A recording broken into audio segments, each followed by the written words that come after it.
ये वो लगा, तुम दोनों पागल तो नहीं हो गए? नहीं बावनी साहब, एक के हाथ में गुलदान है, दूसरे के हाथ में टेबल लैंप।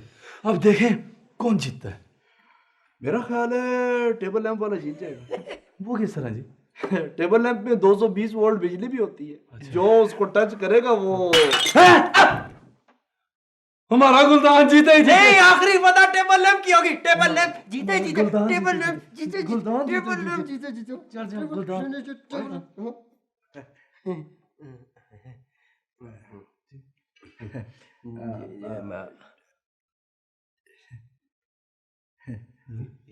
मेरा ख्याल है बैंड कर गई है। नहीं है, बैंड नहीं कर गई, भूली हुई है। यार ये क्या चक्कर है? बड़ी भी अंदर आई है, आके कोई बात किए बगैर ही चली गई है। बावनी साहब, मेरा ख्याल है वो राह भूल गई है ना, मैं देख के आता हूँ। अच्छा। हर तरफ भाग पड़ता है, मैं देख के आता हूँ, तुझे ज्यादा पता है।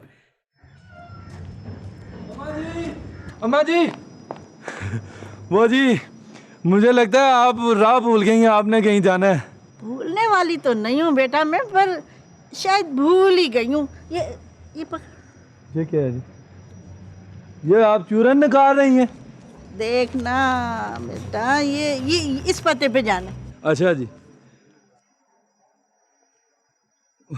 वो असल में मेरी पढ़ने वाली ऐनक नहीं है ना, वो आप ज़बानी बता दें। चलें, ये लें। बेटा मुझे शमीम अहमद के घर जाना है, इसी सड़क पर है। शमीम अहमद, जिनकी एक बीवी भी है? हाँ। अच्छा। छीमा ना, छीमा। अच्छा, शमीम साहब छी। आप आए, आप उनके घर ही आई हैं। अच्छा।